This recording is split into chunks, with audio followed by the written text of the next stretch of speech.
Welcome to 360 Tamil. இன்னைக்கு இந்த வீடியோல நம்ம எந்த படத்தோட எக்ஸ்பிளனேஷன் பத்தி பார்க்க போறோம்னா, கன்னட சினிமால இந்த வருஷம் வெளியான கம்ரு 2 அப்படின்ற படத்தை பத்தி தான் பார்க்க போறோம். கம்ரு 2 செக் போஸ்ட் அப்படின்ற மாதிரி ஒரு படம் வந்தது. அந்த படத்தோட சீக்வல் மாதிரி தான் இந்த படத்தை எடுத்திருப்பாங்க. ஆனா அந்த படத்துக்கும் இந்த படத்துக்கும் எந்த ஒரு லிங்கும் கிடையாது. காஞ்சனா 1க்கும் 2க்கும் சம்பந்தம் கிடையாது பாத்தீங்களா? அதே மாதிரி தான் ரெண்டு படத்துக்கும் எந்த ஒரு சம்பந்தமும் கிடையாது. அந்த படத்தை டைரக்ட் பண்ணவரு இந்த படத்தை டைரக்ட் பண்ணிருப்பாரு, அவ்வளவுதான் சம்பந்தம். இந்த படத்துல நம்ம ஹீரோயின் பேயெல்லாம் பத்தி ஆராய்ச்சி பண்றவங்களா இருப்பாங்க. அவங்களோட தங்கச்சி மர்மமான முறையில காணாம போயிருப்பாங்க. வேற ஒரு பக்கம் ஒரு கப்பல காட்டுறாங்க. புதுசா ஒரு வீட்டுக்கு குடி வராங்க. அங்க அமானுஷ்யமா நிறைய விஷயங்கள் நடக்க ஆரம்பிக்குது. இது ரெண்டுத்துக்கும் என்ன சம்பந்தம் அப்படின்றது தான் இந்த படத்தோட மீதி கதையா இருக்கும். ரொம்ப இன்ட்ரெஸ்டிங்கா கொண்டு போயிருப்பாங்க. நீங்க எதிர்பார்க்காத சில திருப்பங்களும் இந்த கதையில இருக்கும். உங்க எல்லாருக்குமே பிடிக்கும் நம்புறேன். எக்ஸ்பிளனேஷனுக்குள்ள போறதுக்கு முன்னாடி இந்த வீடியோக்கு ஒரு லைக்க போடுங்க. அதே மாதிரி ஐப்னு ஒரு ஆப்ஷன் இருக்கும், அதுவும் பண்ணுங்க. உங்களை மாதிரி பாக்குற நிறைய பேர்கிட்ட இந்த வீடியோ கொண்டு போய் சேர்க்கப்படும்.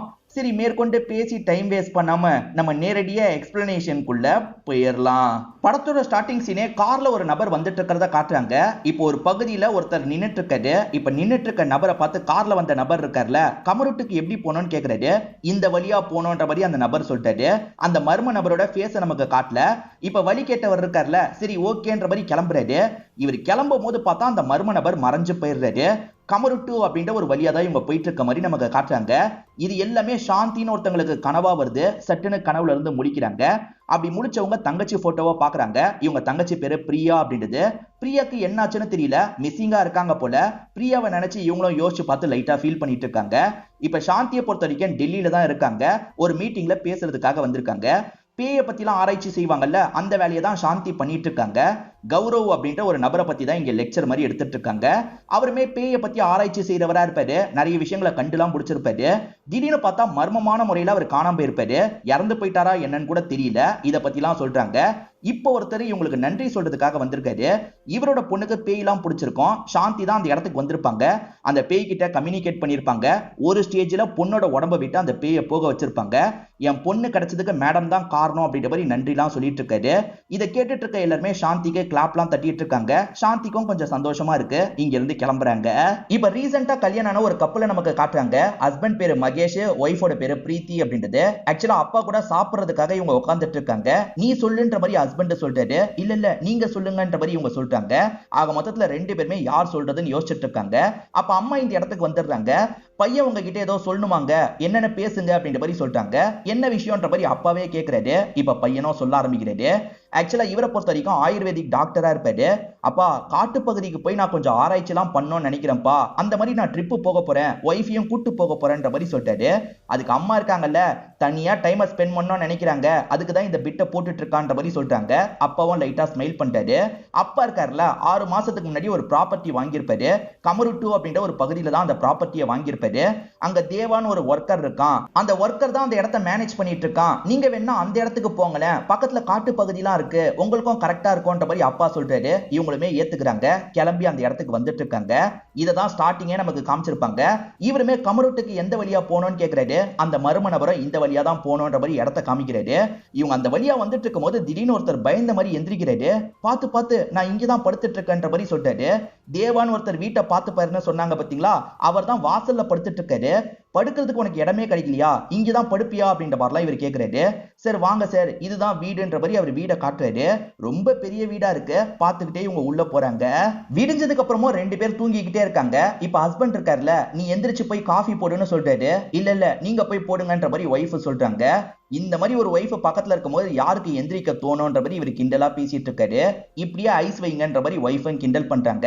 நானே எந்திரிச்சு போய் காஃபி போடுறேன் அப்படின்ற மாதிரி எந்திரிக்க ஆரம்பிக்கிறாங்க. அப்படி எந்திரிச்சவங்க என்ன பண்றாங்கன்னா, இவருக்கு ஒரு முத்தம் கொடுத்துட்டு இங்க இருந்து கிளம்புறாங்க. காஃபி எல்லாம் போட்டு தந்துடுறாங்க. அதே மாதிரி குளிச்சு முடிச்சுட்டு இந்த இடத்துக்கு வந்துடுறாங்க. ஹஸ்பண்ட் இருக்காருல, பக்கத்துல வந்து ரொமான்ஸ் எல்லாம் பண்றாரு. ஹனிமூன் மாதிரி தான் இவங்க கொண்டாடுறதுக்காக இந்த பகுதிக்கு வந்திருப்பாங்க. இவங்க ரொமான்ஸ் எல்லாம் பண்ணிட்டு இருக்காங்கல்ல, இதை ஒரு சாங் மாதிரி நமக்கு காட்டுறாங்க. ஆக்சுவலா மகேஷை பொறுத்த வரைக்கும் காட்டு பகுதிக்கு எல்லாம் போனோம்னு நினைக்கிறாரு. இந்த ஊரை பத்தி இங்க இருக்க தேவாக்கு நல்லா தெரியும்ல, பக்கத்துல காட்டு பகுதி இருக்குல்ல, அந்த இடத்துக்கு என் கூட நீ வரியான்ற மாதிரி கேக்குறாரு. கண்டிப்பா வரேன்ற மாதிரி அவருமே ஏத்துக்கிறாரு. நீ பத்திரமா வீட்டுல இரு, நாங்க போயிட்டு வந்துடுறோம் அப்படின்ற மாதிரி இவங்களுமே இங்க இருந்து கிளம்ப ஆரம்பிக்கிறாங்க. இப்ப காட்டு பகுதியில நடந்து வந்துட்டு இருக்காங்க. ஒரு பாறை கிட்ட நடந்து வரும்போது ஏடகூடமா இவருமே ஸ்கிட்டாய் கீழே விழுந்துடுறாரு. கீழே விழுந்ததுல அந்த பாறை இருக்குல்ல, லைட்டா கிழிச்சிரும். ஐயோ பார்த்து பார்த்துன்ற மாதிரிலாம் தேவா சொல்லிட்டு இருக்காரு. இப்ப உட்கார வச்சு மருந்தெல்லாம் போட்டு விட்டுட்டு இருக்காரு. என் ஒய்ஃப் கிட்ட இந்த விஷயத்த சொல்லாத, ரொம்ப ஃபீல் பண்ணுவா அப்படின்ற மாதிரி ஹஸ்பண்ட் சொல்றாரு. நான் சொல்ல மாட்டேன் அப்படின்ற மாதிரி தேவாவும் சொல்றாரு. இவங்க 2 பேர் வந்து 2 மணி நேரத்துக்கு மேல இருக்கும். ஒய்ஃபுக்கு கால் பண்ணா என்ன அப்படின்ற மாதிரி இவருமே டெய்லாம் பண்ண ஆரம்பிக்கிறாரு. இப்ப ஒய்ஃப் வேலை பார்த்துட்டு இருக்கும்போது போன் கால் வருது. இப்ப எடுக்கிறதுக்காக வராங்க. எடுத்து பேசும்போது தான் மாமனார் மாமியார் தான் கால் பண்ணிருக்காங்கன்னு தெரிய வருது. என்னம்மா எப்படி இருக்குன்ற மாதிரி மாமனார் கேக்குறாரு.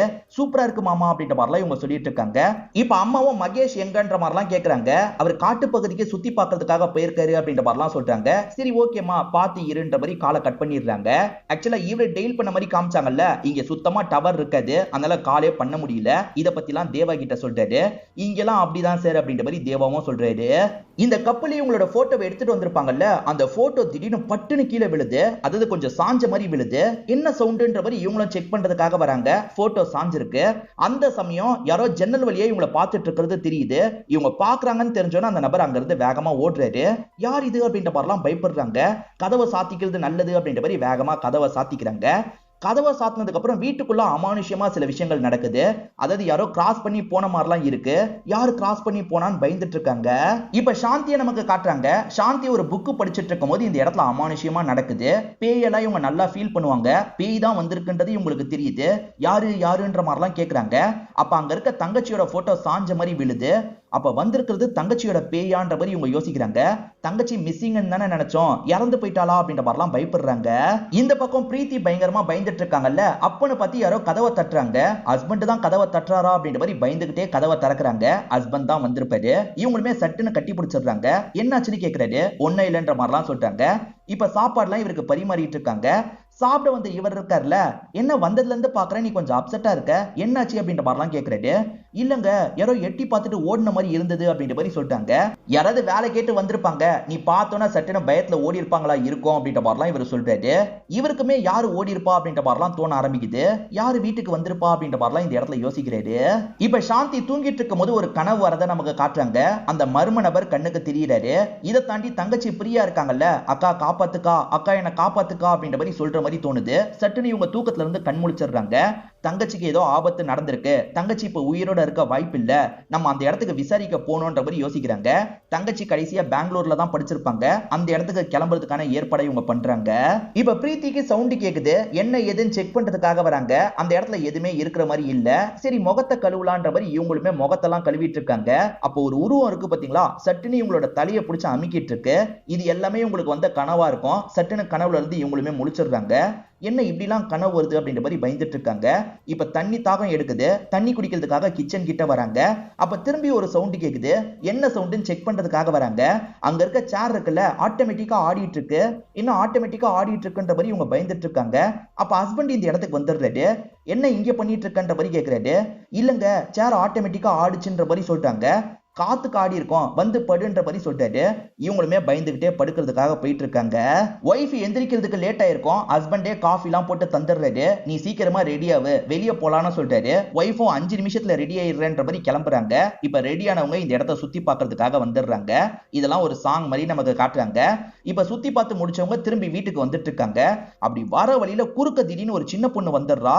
இடிச்சுமா இடிக்கலையான்ற மாதிரி இவர் பயந்துகிட்டே காரை விட்டு இறங்கி செக் பண்றதுக்காக வராரு. நல்ல வேலையா காரை நிறுத்திருப்பாரு. அந்த பொண்ணுக்கு எதுவும் ஆகல. யாருமா நீ, எப்படிமா ரோட்டுக்கு வந்தன்ற மாதிரிலாம் கேக்குறாரு. அப்போ ஊர்க்காரங்களாம் இந்த இடத்துக்கு வந்துடுறாங்க. சரி இந்த பொண்ணுக்கு யாருமே இல்ல சார், இந்த பொண்ணு அனாதை அப்படின்ற மாதிரி சொல்றாங்க. இந்த பொண்ணோட அப்பா இருக்காருல, ஏகப்பட்ட கடன்லாம் வாங்கி இறந்து போயிருப்பாரு. ஒய்ஃப் அந்த கடனை அடைக்க வேண்டிய நிலைமைக்கு தள்ளப்பட்டிருப்பாங்க. அடைக்க முடியாம அவங்களுமே தூக்கு மாட்டி இறந்து போயிருப்பாங்க. அப்பத்துல இருந்து இந்த பொண்ணு அனாதையா மாறிட்டா, நாங்க முடிஞ்ச அளவுக்கு சாப்பாடுலாம் தருவோம், மத்தபடி எங்களால பாத்துக்கலாம் முடியலன்ற மாதிரி சொல்லிட்டு இருக்காங்க. இதை கேட்கிற இவங்களுக்கு கஷ்டமா இருக்கு. நாங்க வேணா இந்த குழந்தையை எங்க கூடயே வச்சுக்கிறதுக்காக கூட்டு போவான்ற மாதிரி கேக்குறாங்க. சந்தோஷமா கூட்டு போங்க அப்படின்ற மாதிரி அங்க இருக்கவங்க சொல்றாங்க. சரி நம்மளே இந்த குழந்தைய வளர்க்கலான்ற மாதிரி இவங்களும் கூட்டு வந்துடுறாங்க. தங்கச்சி காலேஜ் முடிச்சுட்டு கிளம்புறன்ற மாதிரி அக்கா கிட்ட சொல்லியிருப்பாங்க. ஆனா வீட்டுக்கு வரவே இல்ல. எதனாலன்றதை இவங்க விசாரிக்கிறாங்க. அவங்க இந்த நாள் கிளம்பிட்டாங்க மேடம், சிசிடிவி ஃபுட்டேஜ் வேணா காட்டுறன்ற மாதிரி அந்த காலேஜ் பிரின்சிபல் சொல்லிட்டு இருக்காரு. இப்ப போலீஸ் கிட்ட வந்து இவங்க விசாரணை பண்றாங்க. மேடம் உங்க தங்கச்சி காணாம போய் 1 வருஷம் ஆகுது, நாங்களும் விசாரணை பண்ணிட்டு தான் இருக்கோம், ஆனா எதுவுமே கண்டுபிடிக்க முடியலன்ற மாதிரி சொல்றாங்க. என்ன இப்படி சொல்றாங்கன்ற மாதிரி யோசிச்சுக்கிட்டே இவங்க கிளம்புறாங்க. ஒரு சின்ன பொண்ணை வீட்டுக்கு கூட்டு வந்தாங்கல்ல, அந்த பொண்ணு பேரு ஸ்வேதா அப்படின்றது. ஸ்வேதாக்கு பொம்மையை விளையாடுறதுக்கு தரலான்ற மாதிரி யோசிக்கிறாங்க. அப்ப ஆட்டோமேட்டிக்கா ஒரு பொம்மை கட்டிலுக்கு வந்து விழுது. இவங்களுமே அந்த பொம்மையை எடுத்துட்டு போலாமான்னு யோசிக்கிறாங்க. இது கொஞ்சம் அழுக்கா இருக்கு, நம்ம வேற பொம்மை எடுத்துக்கலான்ற மாதிரி ஒரு பாக்ஸை பாக்குறாங்க. அந்த பாக்ஸை எடுக்கிறதுக்கு கஷ்டப்படுறாங்க. திடீர்னு பார்த்தா பாக்ஸ்ல இருக்க எல்லா பொம்மையும் கீழே கொட்டிருது. அச்சச்சோ கீழே கொட்டிருச்சு அப்படின்ற மாதிரி யோசிச்சுட்டு இருக்காங்க. அப்பன்னு பார்த்தா ஹஸ்பண்ட் இருக்காருல, துண்டு வேணும்ன்ற மாதிரி கேட்கிறாரு. ஹஸ்பண்டுக்கு துண்டு எடுத்து தரலான்ற மாதிரி இவங்களுமே அந்த இடத்துக்கு போறாங்க. அவர் ரொமான்ஸ்லாம் பண்றதுக்கு ட்ரை பண்ணிட்டாரு. விடுங்க விடுங்கன்ற மாதிரி இவங்களும் இந்த இடத்துக்கு வராங்க. பாக்ஸ் கீழே தானே விழுந்தது, ஆனா இப்ப பார்த்தா பாக்ஸ் திரும்பி அந்த பீரோ மேல இருக்கு. இது எப்படிடா பாசிபிள் அப்படின்ற மாதிரிலாம் ஷாக் ஆயிட்டு இருக்காங்க. இப்ப அந்த பொம்மையை எடுத்துட்டு போலான்னு அந்த பொம்மையை எடுக்கிறதுக்காக வராங்க. அப்பன்னு பார்த்தா அந்த சின்ன பொண்ணு கத்துற மாதிரி சவுண்ட் கேக்குது. வாசல் கிட்ட ஒரு நபரை பார்த்து தான் இந்த சின்ன பொண்ணு ஸ்வேதா கத்தி இருப்பா. முதல்ல மகேஷ் தான் இந்த இடத்துக்கு வராரு. ஒய்ஃப் பார்த்ததும் இந்த நபரை தான் போல, இவனை பிடிக்கணும்ன்ற மாதிரி வெறித்தனமா துரத்திட்டு ஓடிட்டு இருக்காரு. அவனும் தப்பிச்சிடணும் அப்படின்ற மாதிரிலாம் ட்ரை பண்றான். ஆனா இவர் லாக் பண்ணி பிடிச்சிடுறாரு. எதுக்காகடா என் வீட்டுக்கு வந்தன்ற மாதிரிலாம் கேட்டுட்டு இருக்காரு. அந்த சின்ன பொண்ணு கிட்ட என்னடா பண்ணன்ற மாதிரியும் கேட்கிறாரு. அப்பதான் மணின்னு ஒருத்தர் அந்த வழியா சைக்கிள்ல வந்துட்டு இருக்காரு. என்ன பிரச்சனை, விடுங்க விடுங்கன்ற மாதிரிலாம் தடுத்துட்டு இருக்காரு. என்னடா உனக்கு வேணும்ன்ற மாதிரி இந்த நபரை பார்த்து கேட்கிறாரு. இந்த நபரோட பேரு செல்வா அப்படின்றது. செல்வாவோட குழந்தை நோய்வாய்ப்பட்டு இறந்து போயிருக்கோம். யார் வீட்டுல குழந்தை இருந்தாலும் இப்படிதான் எட்டி பார்ப்பாரு. நான் அப்படிதான் பார்த்தேன்ற மாதிரி செல்வா சொல்றாரு. அதுக்காக அடுத்தவங்க வீட்டுக்குள்ள நுழைஞ்சு பாப்பியா, இங்க இருந்து போடான்ற மாதிரி மணியும் அனுப்பி வர்றாரு. அதுக்கப்புறம் இங்க இருக்கிற மகேஷை பார்த்த மாதிரி பேச ஆரம்பிக்கிறாரு. நீங்க எந்த வீட்டை சேர்ந்தவர்னு கேட்கும்போது இந்த வீட்டுக்கு தான் குடி வந்திருக்கேன், என்னோட அப்பா தான் வாங்கியிருக்காருன்னு சொல்லிட்டாரு. ஓஹோ உங்க அப்பா தான் வாங்கினாரா, சரி சரி அப்படின்ற மாதிரி மணியும் பேசிட்டு இருக்காரு. என் வீடு பக்கத்துல தான் இருக்கு, எந்த எமர்ஜென்சினால என்ன கூப்பிடுங்க நீங்க அப்படின்ற மாதிரி சொல்லிட்டாரு. சரின்ற மாதிரி இவரும் கேட்டு வச்சுக்கிறாரு. தங்கச்சி பிரியா யாரு கூட எல்லாம் க்ளோஸா பழகனா அப்படின்ற மாதிரி இந்த இடத்துல அக்கா விசாரணை பண்ணிட்டு இருக்காங்க. ஃப்ரெண்ட்ஸுங்களுமே தெரிஞ்சதை சொல்லிட்டு இருக்காங்க. ஆனா தங்கச்சி எங்க போனான்றது இவங்களுக்கு தெரிய மாட்டேங்குது. திடீர்னு பார்த்தா இவங்க கையை யாரோ கண்ட்ரோல் பண்ற மாதிரி இருக்கு. ஒரு போட்டோல ஒருத்தரை திரும்ப திரும்ப மார்க் பண்ற மாதிரி இருக்கு. மார்க் பண்ண நபரோட பேர் என்னன்ற மாதிரி விசாரிக்கிறாங்க. இவன் பேரு சங்கர், உங்க தங்கச்சிக்கு இவன் கொஞ்சம் க்ளோஸ், இவன் எந்த ஊரை சேர்ந்தவன் தெரியுமா அப்படின்ற மாதிரி சாந்தி கேக்குறாங்க. கமருட்டு அப்படின்ற ஒரு கிராமத்தை சேர்ந்தவன் அப்படின்ற மாதிரி சொல்றாங்க. கமருட்டுவா, இத போலீஸ் சொன்னாரே அப்படின்ற மாதிரி இவங்க யோசிக்கிறாங்க. இப்ப போலீஸ் கிட்ட அதை பத்தி பேசுறதுக்காக வராங்க. ஆக்சுவலா தங்கச்சியை போனை வச்சு ட்ரேஸ் பண்ணாங்க பாத்தீங்களா, அப்படி ட்ரேஸ் பண்ணும்போது கமருட்டுன்ற பகுதிக்கு போயிருக்காங்கன்றது தெரிய வந்திருக்கும். சோ அந்த இடத்துல இருக்க ஃப்ரெண்டை பாக்குறதுக்கு தான் போயிருக்க வாய்ப்பு இருக்குன்னு விசாரிச்சிருப்பாங்க.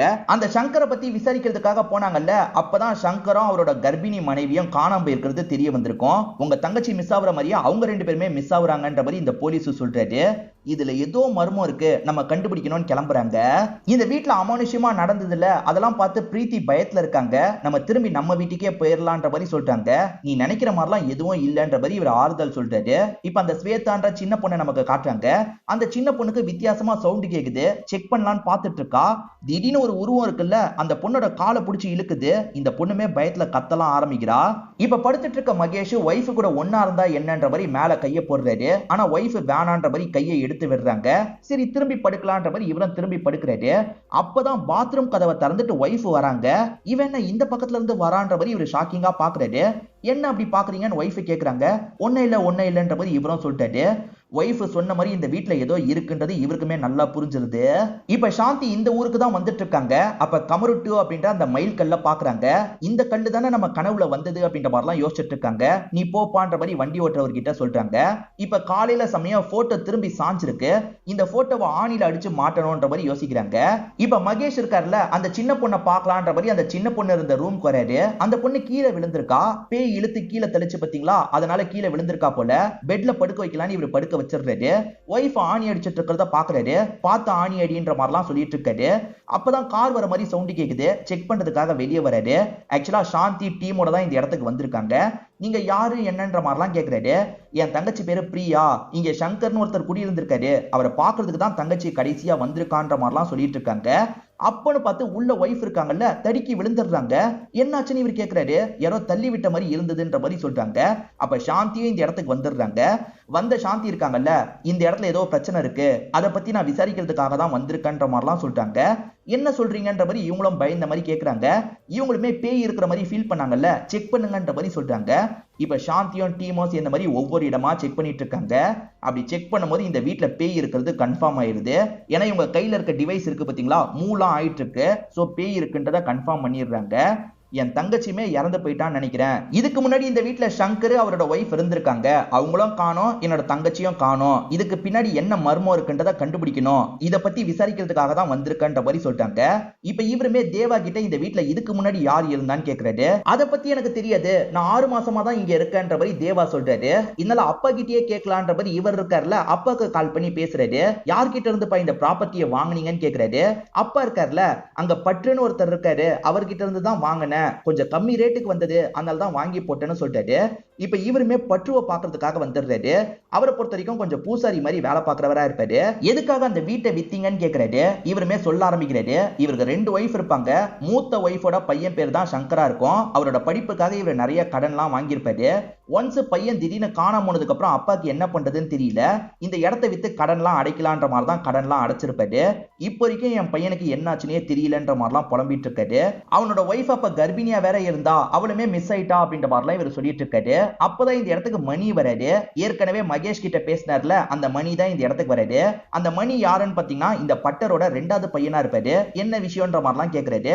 இவரும் சும்மா தான் பேசினன்ற மாதிரி இங்க இருந்து கிளம்ப ஆரம்பிச்சிடுறாரு. இப்ப கூட்டத்துல சங்கர் உட்காந்துட்டு இருக்க மாதிரி அப்பாக்கு தெரியுது. சங்கர் வந்துட்டான் போல அப்படின்ற மாதிரி அப்பா சொல்லிட்டாரு.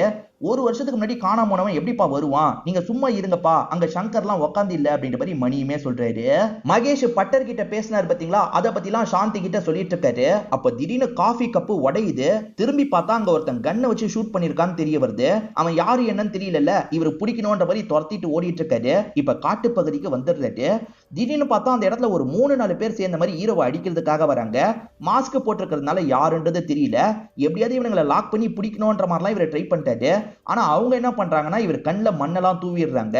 இவர் கண்ணெல்லாம் தொடச்சிட்டு பாக்குறதுக்குள்ள இந்த இடத்தை விட்டு தப்பிச்சிடுறாங்க. யார் இவனுங்க, எதுக்காக இந்த மாதிரி பண்ணணும் அப்படின்ற மாதிரிலாம் இவர் யோசிச்சுட்டு இருக்காரு. அப்ப சாந்தி இருக்காங்கல்ல, நம்ம பேய் கிட்ட கம்யூனிகேட் பண்ணி பாப்போன்ற மாதிரி சொல்லிட்டாங்க. எல்லாருமே ஏத்துக்கிறாங்க. இப்ப நைட்டு நேரம் இவங்களுமே பேய் கிட்ட கம்யூனிகேட் பண்ற மாதிரி ஏற்பாடுலாம் பண்ணிருக்காங்க. ஒரு ஸ்டேஜ்ல பேயும் பேச ஆரம்பிக்குது. பேசுறது சங்கர் அப்படின்றது உங்களுக்கு புரிஞ்சிருது. சங்கர், உனக்கு என்ன வேணும்ன்ற மாதிரி கேக்குறாங்க. இது என் வீடு, இங்க இருந்து போயிடுங்கன்ற மாதிரி இந்த சின்ன பொண்ணு சொல்றா. சங்கர் தான் உடம்புல பூந்து பேசுறாரு அப்படின்றது புரிய வருது. இதை தாண்டி ஒரு விஷயத்தையும் இந்த சாந்தி கண்டுபிடிக்கிறாங்க. அது என்னன்னா, இந்த பொண்ணோட அம்மாவும் இந்த இடத்துல தான் இருக்காங்க. பொண்ணு பேய் பிடியில இருக்கிறத நினைச்சு ஃபீல் பண்ணிட்டு இருக்காங்க அப்படின்ற மாதிரிலாம் சொல்லிட்டாங்க. அதாவது சங்கரும் சங்கரோட ஒய்ஃபும் தான் இந்த பொண்ணை கண்ட்ரோல் பண்ணிட்டு இருக்காங்கன்னு தெரியுது. எதுக்காகன்றது உங்களுக்கு புரிய மாட்டேங்குது. சங்கர் எப்படி இறந்து போனாரு, தங்கச்சிக்கு என்ன ஆச்சு அப்படின்றத இவங்க தெரிஞ்சுக்கணும்னு யோசிக்கிறாங்க. பேசி பாக்குறாங்க. ஆனா இந்த பேய் இருக்கு பாத்தீங்களா, அந்த விஷயத்த சொல்லவே மாட்டேங்குது. மறுநாள் மகேஷ் வெளியே வந்துட்டு இருக்கும் போது ஒரு இடத்துல கூட்டமா இருக்கு. என்ன ஏதுன்னு செக் பண்றதுக்காக அந்த இடத்துக்கு வராரு. பட்டரும் ஒய்ஃபும் பயங்கரமா ஃபீல் பண்ணிட்டு இருக்காங்க. அவங்களோட பையனான மணி இருக்காருல, மரத்துல தான் தூக்குல தொங்கி இருக்காரு. பையன் எதுக்காக இந்த மாதிரி ஒரு முடிவை எடுத்தான்ற மாதிரி பட்டரும் செகண்ட் ஒய்ஃபும் ஃபீல் பண்ணிட்டு இருக்காங்க. என்ன திடீர்னு இந்த மணி இறந்து போயிருக்கான் அப்படின்ற மாதிரி இவருமே யோசிக்கிறாரு. இங்க இருந்து கிளம்ப ஆரம்பிக்கிறாரு. இவர் கிளம்பி வந்துட்டு இருக்கும் போது ஒரு இடத்துல கார் ரிப்பேர் ஆயிருது. அப்போ ஒரு மிருகம் இருக்கு பாத்தீங்களா, இவரை எங்கேயோ கூட்டு போகுது. இந்த மிருகம் எங்க கூட்டு போகுது அப்படின்ற மாதிரி இவர் ஃபாலோ பண்ணி வந்துட்டு இருக்காரு. அங்க பார்த்தா ஒரு குருஜி பூஜை மாதிரிலாம் பண்ணிட்டு இருக்காரு. நீ வருவன்றது எனக்கு தெரியும்ன்ற மாதிரி அந்த குருஜி சொல்றாரு. நான் வருவன்றது உங்களுக்கு எப்படி தெரியும்ன்ற மாதிரிலாம் இவரும் கேட்கிறாரு. ஏன்னா உனக்கு நிறைய ஆபத்து வரப்போகுது, நீ சீக்கிரமா இந்த ப்ராப்ளத்தை சால்வ் பண்ணும். முதல்ல அந்த பட்டர் ஃபேமிலியில இருக்க எல்லாருமே சாவாங்க, அதுக்கப்புறம் உன் ஃபேமிலியில இருக்க எல்லாருமே சாவாங்கன்ற மாதிரி சொல்லிட்டாரு. இது சாவாங்களா, நான் என்ன பண்றது அப்படின்ற மாதிரிலாம் கேட்கிறாரு. முதல்ல எல்லா கேள்விக்கான பதிலையும் கண்டுபிடி, பதில கண்டுபிடிச்சிட்டனா ப்ராப்ளம்லாம் சால்வ் ஆயிடும் அப்படின்ற மாதிரி இந்த குருஜி சொல்றாரு. இந்த குருஜி சொன்ன எல்லா விஷயத்தையும் இவர் சாந்தி கிட்ட சொல்லிட்டு இருக்காரு. சாந்தியும் இந்த விஷயத்தெல்லாம் நம்புறாங்க. தேவைப்பட்டா அந்த குருஜியை கூட மீட் பண்ணலான்ற மாதிரி யோசிக்கிறாங்க. இப்ப இவங்க ஒரு கான்செப்ட சொல்றாங்க. அதாவது அதோட பேரு ஆஸ்ட்ரோ அப்படின்ற மாதிரி சொல்றாங்க. இந்த இடத்துக்கு டைம் டிராவல் பண்ணி வரலான்ற மாதிரி சொல்றாங்க. அது எப்படி பாசிபிள்னு கேக்குறாரு. நம்மளோட மைண்ட் மட்டும் இந்த இடத்துக்கு வரும், நம்ம பாடி இங்கேயே தான் இருக்கும். என்ன, நம்ம மைண்ட் அங்கேயே மாட்டிக்கிட்டா நம்ம திரும்பி வரவே முடியாது, நம்ம கோமாக்கு போயிடுவோன்ற மாதிரிலாம் சொல்றாங்க. நீ அதை ட்ரை பண்றியான்னு கேக்குறாங்க. ப்ராப்ளத்தை சால்வ் பண்றதுக்காக நான் ட்ரை பண்றேன்ற மாதிரி இவர் சொல்றாரு. ஆனா இதை கவனிச்சிட்டு இருக்க ஒய்ஃப் இருக்காங்கல்ல, ரிஸ்க் வேணான்ற மாதிரி சொல்றாங்க. இந்த குழந்தைக்கு ப்ராப்ளம் வரதுக்குள்ள நம்ம ஏதாவது பண்ணணும், அதுக்காக இந்த ரிஸ்க் நான் எடுக்கிறேன்ற மாதிரிலாம் சொல்றாரு. ஒரு ஸ்டேஜ்ல ஒய்ஃபுமே சரின்ற மாதிரி ஏத்துக்கிறாங்க. இப்ப சாந்தி இருக்காங்கல்ல, ஒரு விஷயத்தை இவரை பார்த்துக்கிட்டே இருக்க சொல்றாங்க. இவரும் பார்த்துக்கிட்டே இருக்காரு. இப்ப திடீர்னு இவர் கண்முழிக்கிறாரு. பார்த்தா இவர் பாஸ்டுக்கு வந்துடுறாரு. அதாவது இந்த வீட்டுக்கு சில மாசங்களுக்கு முன்னாடி இவர் வந்துடுற மாதிரி நமக்கு காட்டுறாங்க. வீட்டுக்குள்ள போய் பார்க்கலான்ற மாதிரி கதவை திறந்து உள்ள வராரு. அப்ப ரெண்டு பேய் இருக்கு பாத்தீங்களா, இவர் அட்டாக் பண்ற மாதிரிலாம் வந்துட்டு இருக்கு. இவர் பயத்துல கத்திட்டு இருக்காரு. பிரசன்ட்லயே இவர் பயத்துல என்னென்னமோ பண்ணிட்டு இருக்காரு. கண்ட்ரோல் பண்ணு இல்லனா பிரச்சனை அப்படின்ற மாதிரிலாம் இவங்க பக்கத்துல இருந்து சொல்லிட்டு இருக்காங்க. இவரும் ஓரளவுக்கு கண்ட்ரோல் பண்ணிடுறாரு. அங்கிருந்து வேற ஒரு இடத்துக்கு கிளம்பிட்டு இருக்காரு. அப்படி கிளம்பி போயிட்டு இருக்கும்போது பேய் இருக்குல்ல, இவரோட கழுத்தை நெரிச்சிட்டு இருக்கு. இவரால சுத்தமா முடிய மாட்டேங்குது. இவருமே சட்டுன்னு கண்ணை திறந்து வெளியே வந்துடுறாரு. என்னால முடியல அப்படின்ற மாதிரிலாம் சொல்லிட்டாரு. பரவாயில்ல விடு அப்படின்ற மாதிரி சாந்தியும் சொல்லிட்டு இருக்காங்க. இந்த மகேஷ் ஒரு குருஜியை பார்த்தாருல, அவரை பார்த்து பேசலான்ற மாதிரி சாந்தியும் யோசிக்கிறாங்க. இப்ப அந்த குருஜி கிட்ட இத பத்திலாம் சொல்லிட்டு இருக்காங்க. குருஜி என்ன சொல்றாருன்னா, இந்த நாள் இந்த விஷயத்த பண்ணு, கண்டிப்பா ஒர்க் அவுட் ஆகும் அப்படின்ற மாதிரி சொல்லிட்டாரு. இவங்களுமே சரின்ற மாதிரி ஏத்துக்கிறாங்க. இந்த குருஜியை பொறுத்த வரைக்கும் பட்டர் ஃபேமிலிக்கு முதல்ல ஆபத்து, அதுக்கப்புறம் உன் ஃபேமிலிக்கு ஆபத்துன்னு சொன்னார்ல, பட்டர் ஃபேமிலியை எச்சரிக்கைப்படுத்தணும் அப்படின்ற மாதிரி இவருமே அந்த பட்டரை பார்க்கறதுக்காக வீட்டுக்கு வராரு. அந்த பட்டர் ஃபர்ஸ்ட் ஒய்ஃபோட போட்டோவை தொட்டு பார்த்து ஃபீல் பண்ணிட்டு இருக்காரு. என் பையனை என் கையாலேயே கொல்ல வேண்டியதாயிருச்சு அப்படின்ற மாதிரிலாம் சொல்லிட்டு இருக்காரு.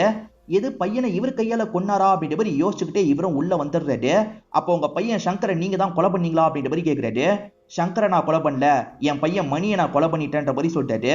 நான் வேணும்ட்டே பண்ணலன்ற மாதிரி நடந்த விஷயத்த சொல்ல ஆரம்பிக்கிறாரு. இப்பதான் என்ன நடந்தது அப்படின்றத விஷுவலா காட்டுறாங்க. அந்த மணிக்கு அப்பாவை சுத்தமா பிடிக்கவே பிடிக்காது. இந்த மணி ரெண்டாவது தாரத்தோட பையனா இருப்பான். அந்த மூத்த பையனை மட்டும் இவர் நிறைய செலவு பண்ணி படிக்க வச்சிருப்பாரு. மணியை படிக்க வச்சிருக்க மாட்டாரு. அதனால அப்பாவை ஸ்டார்டிங்ல இருந்தே சுத்தமா பிடிக்காது. சங்கருக்கு மட்டும் அவ்வளவு பண்ணாரு, எனக்கு எதுவுமே பண்ணலன்ற மாதிரிலாம் இவன் புலம்பிட்டு இருக்கான். என்ன புலம்பிட்டு இருக்கன்ற மாதிரி அம்மா கேக்குறாங்க.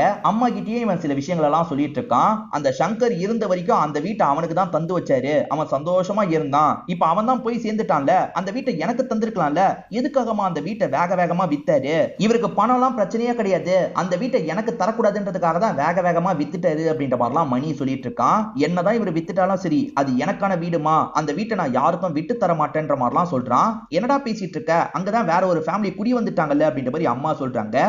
குடி வந்தா என்ன, அவங்க கதையை முடிச்சா நான் அந்த வீட்டுக்கு போயிடலாம்ல அப்படின்ற மாதிரிலாம் சொல்றான். இப்பதான் ஒரு விஷயத்தை ரிவீல் பண்றாங்க. ஆக்சுவலா ஒருத்தன் கன்னை வச்சு ஷூட் பண்ணிட்டு ஓடினான் பாத்தீங்களா, அந்த பிளான் எல்லாமே மணி போட்டு தான் நடந்திருக்கும். மணி தான் மாஸ்க் போட்டு வந்தவர் அப்படின்றத நமக்கு ரிவீல் பண்றாங்க. மொத வாட்டி ஒய்ஃபை வீட்டை விட்டு யாரோ ஓடி போனதை பார்த்தாங்கல்ல, இந்த மணி தான் ஓடி போயிருப்பாரு. ஹீரோ செல்வான்னு ஒருத்தனை துரத்திட்டு ஓடும் போது செல்வா தான் இதை பண்ணிருக்க வாய்ப்பு இருக்குன்னு நம்மள நம்ப வச்சிருப்பாங்க. ஆனா மொத வாட்டி வந்தது மணின்றது இப்பதான் நமக்கு தெரிய வருது. மணியை பொறுத்த வரைக்கும் அப்பாவோட சொத்து எல்லாமே இவருக்கு வேணும்ன்ற மாதிரி யோசிக்கிறாரு. அதுக்கு அந்த மனுஷனை சாவடிக்க கூட நான் ரெடியா இருக்கமான்ற மாதிரிலாம் சொல்லிட்டாரு. அவசரப்பட்டு நீ சாவடிக்காத, நானே பண்றேன்ற மாதிரி அம்மா சொல்றாங்க. இவங்க செகண்ட் ஒய்ஃப்ல, அதனால தான் இந்த மாதிரி சொல்லிட்டு இருக்காங்க. இது எல்லாத்தையுமே அந்த பட்டர் கவனிச்சிடுறாரு. நம்மள சாவடிக்க போறாங்களான்ற மாதிரி பயப்படுறாரு. தெரியாதனமா சவுண்டை எழுப்பிடுறாரு. இதனால பையன் வேகமா அப்பாக்கு பக்கத்துல வந்துடுறான். எதுக்காகடா இந்த மாதிரிலாம் பேசிட்டு இருந்த, என்ன சாவடிச்சிருவியா அப்படின்ற மாதிரி அப்பா கோபமா கேட்கிறாரு. நீ உருப்படாதவன்டா அப்படின்ற மாதிரி திட்டுறாரு. என்னைய திட்டுற அப்படின்ற மாதிரி அந்த பையன் இருக்கான் பாத்தீங்களா, சட்டுன்னு கழுத்தை நெரிக்க ஆரம்பிக்கிறான். கழுத்தை நெரிச்சு அப்பாவை சாவடிச்சிடலாம் நினைக்கிறான். ஆனா இவருமே தடுத்து சண்டை போடுறாரு. பதிலுக்கு இவரு கழுத்தை நெரிக்கிறாரு. இவரு தப்பிக்கிறதுக்காக தான் கழுத்தை நெரிப்பாரு. கொஞ்சம் ஃபோர்ஸா நெரிச்சிடுறாரு. இவர் நெரிச்ச நெறியில அந்த பையன் இறந்தே போயிடுறான். பையன் கிட்ட அசைவு இல்லைன்னு தெரிஞ்சோடதான் இவர் பயப்பட ஆரம்பிக்கிறாரு.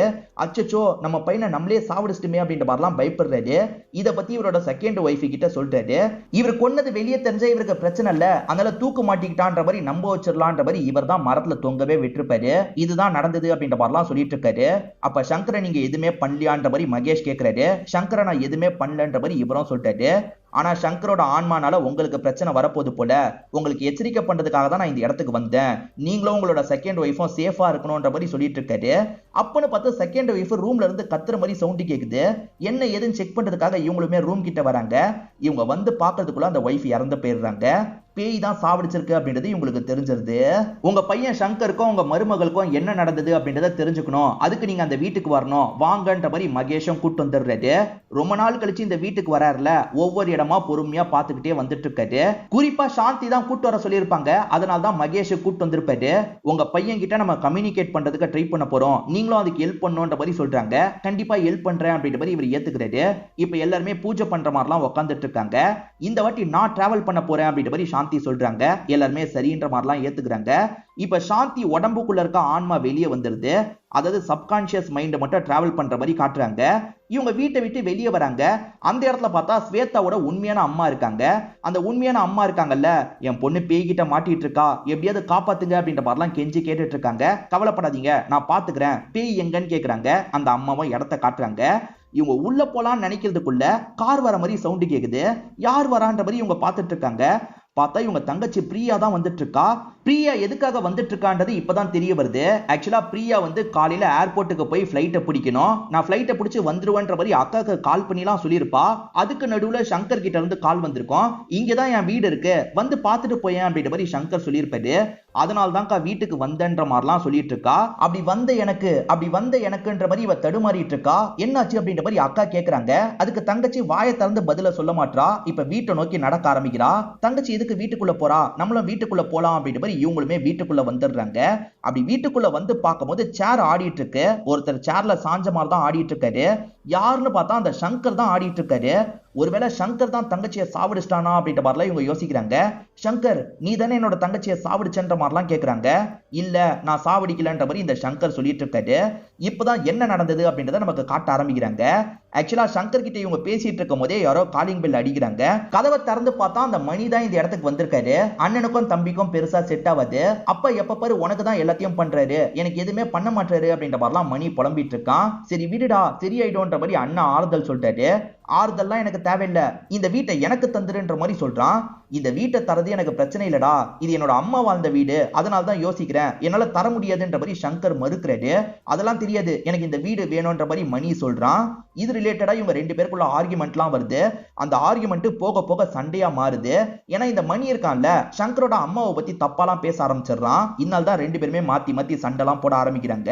இந்த சமயம் சங்கரோட ஒய்ஃப் இருக்காங்கல்ல நிறைய மாத கர்ப்பிணியா இருப்பாங்க. என்னாச்சு ஏதாச்சுன்னு பாக்குறதுக்காக வெளியே வந்துட்டு இருக்காங்க. தடுக்கிறதுக்கு ட்ரை பண்றாங்க. ஆனா இந்த இடத்துல அந்த தம்பி மணி இருக்கான் பாத்தீங்களா, ரெண்டு பேரையும் ஒரு ராடை வச்சு அடி அடின்னு அடிக்கிறான். ரெண்டு பேரோட கதையை முடிச்சிடறான். அப்பனை பத்தி யாரோ காலிங் பெல் அடிக்கிறாங்க. யாரா இருக்கும்ன்ற மாதிரி இவன் பயப்படுறான். இப்ப பொறுமையா கதவை திறந்து இவன் ஒளிஞ்சுக்கிறான். அந்த சமயம் தான் தங்கச்சி பிரியா இருக்காங்கல்ல சங்கரை பாக்குறதுக்காக வீட்டுக்கு வந்திருப்பாங்க. இவ யாருன்ற மாதிரிலாம் மணி யோசிச்சுட்டு இருக்கான். இப்ப சட்டுன்னு இவங்க பார்த்தோன்னா பயந்து ஓட பாக்குறாங்க. ஆனா இவன் லாக் பண்ணிடுறான். உன்னை யாரு தேவையில்லாம இந்த இடத்துக்கு வர சொன்னது அப்படின்ற மாதிரி மணி இருக்கான் பாத்தீங்களா, கொடூரமா அடிச்சு இவங்களோட கதையை முடிச்சிடறான். அதுக்கப்புறம் இவங்க மூணு பேரோட பாடி கடைசி வரைக்கும் யாருக்குமே கிடைக்க கூடாது, நம்ம ஒளிச்சு வச்சிடலான்ற மாதிரி ஒரு பெரிய பாக்ஸ்ல இவங்களோட பாடியை போட்டுறான். நாத்தம் வராம இருக்கிறதுக்கு ஒரு மூலிகையை பயன்படுத்துவாங்க போல. அந்த மூலிகையை போட்டு இவனுமே அந்த பாக்ஸை மூடி வச்சிடறான். இப்ப பிரசன்ட்ல வந்து ஒரு நூல் கண்டு இருக்கு பாத்தீங்களா, அப்படியே உருண்டு ஒரு இடத்துக்கு ஓடிட்டு இருக்கு. அந்த இடத்துல ஸ்வேதான்ற பொண்ணு நின்னுட்டு இருக்கா. பக்கத்துல பார்த்தா சங்கரோட ஒய்ஃப் இருக்காங்க. அவங்க நிறை மாத கர்ப்பிணியா தான் பேயாவும் இருக்காங்க. ஸ்வேதாவை அவங்க கூடயே வச்சுக்கணும்னு யோசிக்கிறாங்க. ஆனா இதெல்லாம் கவனிச்சிட்டு இருக்க நம்ம சாந்தி இருக்காங்கல்ல, இல்ல அந்த பொண்ணை விட்டுரு, உனக்கு நடந்தது மோசமான விஷயம் தான், ஆனா அந்த பொண்ணை விட்டுன்ற மாதிரிலாம் கேட்கறாங்க. விட முடியாதுன்ற மாதிரி சங்கர் அட்டாக் பண்றதுக்காகலாம் வந்துட்டு இருக்காரு. சங்கர் அட்டாக் பண்ணிட்டு இருக்கும் போது கரெக்டா தங்கச்சி இந்த இடத்துக்கு வந்துடுறாங்க. தங்கச்சி அந்த ரெண்டு பேய்களுக்கு எதிராக சண்டைலாம் போட்டுட்டு இருக்காங்க. என் அக்காவை விடுங்கன்ற மாதிரிலாம் சொல்றாங்க. அக்கா சீக்கிரமா ஏதாவது பண்ணுக்கா, உனக்கு ஏதாவது ஆயிட போகுதுன்ற மாதிரிலாம் பிரியா சொல்றாங்க. இப்ப அக்கா இருக்காங்கல்ல, அந்த பெட்டி எங்க இருக்குன்றத கண்டுபிடிச்சிருப்பாங்க. அந்த பெட்டியை உடனே அந்த சாமியார் கிட்ட கொண்டு போனோன்ற மாதிரிலாம் யோசிக்கிறாங்க. என் பொண்ணை மட்டும் எப்படியாவது காப்பாத்துங்க அப்படின்ற மாதிரி பொண்ணோட அம்மாவும் கேட்கறாங்க. நான் பாத்துக்கிறேன்ற மாதிரி இவங்க அந்த பேய் கிட்ட சொல்றாங்க. இப்ப பாக்ஸ் எங்க இருக்குன்னு தெரிஞ்சிருச்சுல, இவங்களுமே பாக்ஸ் எடுத்துட்டு வேகமா கிளம்ப ஆரம்பிக்கிறாங்க. அந்த குருஜி இவங்களுக்காக தான் அந்த இடத்துல வெயிட் பண்ணிட்டு இருக்காரு. பாடியை எரிச்சிட்டா பேய் போயிட்டோம்னு சொல்லுவாங்கல்ல, அதுக்கான பூஜை தான் இந்த இடத்துல நடந்துட்டு இருக்கு. இப்ப பாடியை எரிக்கிறதுக்கான எல்லா ஏற்பாடையும் பண்ணிடுறாங்க. நீங்க தான் கொல்லி வைக்கணும் அப்படின்ற மாதிரி பட்டர் கிட்ட சொல்றாங்க. பட்டரும் சரின்ற மாதிரி ஏத்துக்கிறாரு. இப்ப பட்டர் சோகமா கொல்லி வைக்கிறதுக்காக வராரு. அப்பன்னு பார்த்தா அந்த பேய் இருக்கு பாத்தீங்களா, திரும்பி இங்க இருக்க ஆளுங்களை எல்லாம் அட்டாக் பண்ணுது. அந்த பேய்க்கு இங்க இருந்து போறதுல விருப்பம் கிடையாது. எப்படியாவது இதை ஸ்டாப் பண்ணோம் அப்படின்ற மாதிரி என்னென்னமோ பண்ணிட்டு இருக்கு. அதை மீறிய இவங்க இருக்காங்கல்ல, ஒரு ஸ்டேஜ்ல அந்த இடத்துல நெருப்ப வச்சிடுறாங்க. நெருப்ப வச்சதுக்கு அப்புறம் அந்த பேய்ங்களால எதுவுமே பண்ண முடியல. இப்ப பேய்ங்க இந்த இடத்துல பயங்கரமா கஷ்டப்படுது. ஒரு ஸ்டேஜ்ல பேய்ங்க ரெண்டு பேருமே இங்க இருந்து மறைஞ்சு போற மாதிரி நமக்கு காட்டுறாங்க. இதுக்கப்புறம் பிரச்சனை இல்லைன்ற மாதிரி நமக்கு காட்டுறாங்க. அதே சமயம் மகேஷ் இருக்காருல, அப்பாக்கு கால் பண்ணி பேசுறாரு. அப்பா நாங்க இங்க இருந்து கிளம்புறோம்ப்பா, காலையில அந்த இடத்துக்கு ரீச் பண்ணிடுவோம் அப்படின்ற மாதிரிலாம் சொல்லிட்டாரு. நைட்டு நேரம் வரீங்க பார்த்து வாங்கன்ற மாதிரி அப்பாவும் சொல்லிட்டாரு. ஊர் எல்லையில ஒரு மர்ம நபர் இருக்கிற மாதிரி நமக்கு காட்டுவாங்க பாத்தீங்களா, அந்த நபர் இப்ப இல்லன்ற மாதிரி காட்டுறாங்க. இவங்க கார் கிளம்பி போனதுக்கு அப்புறம் அந்த நபர் இந்த இடத்துல தெரிய ஆரம்பிக்கிறாரு. இந்த நபருக்கு பின்னாடி ஏதோ ஒரு மர்மம் இருக்குன்ற மாதிரி நம்மளை யோசிக்க வைக்கிறாங்க. என்ன மர்மம்ன்றது தெரியல. இவங்க ரெண்டு பேர் கார்ல வளைஞ்சு போயிட்டு இருக்காங்கல்ல, அந்த வளைவெல்லாம் சேர்ந்த மாதிரி 3 அப்படின்ற மாதிரி ஒரு எழுத்து உருவாகுது. தேர்ட் பார்ட்ல இந்த விஷயம் கண்டினியூ ஆகும்ன்ற மாதிரி காமிச்சு நமக்கு படத்தோட கதையை முடிச்சிடுறாங்க. கண்டிப்பா இந்த படம் உங்க எல்லாருக்குமே பிடிச்சிருக்கும் நம்புறேன். இந்த வீடியோ உங்களுக்கு பிடிச்சிருந்ததுன்னா லைக் பண்ணுங்க, கமெண்ட் பண்ணுங்க, மறக்காம 360 தமிழ் சேனலை சப்ஸ்கிரைப் பண்ணுங்க. தொடர்ச்சியா இந்த மாதிரி வீடியோக்கள் வந்துகிட்டே தான் இருக்கும்.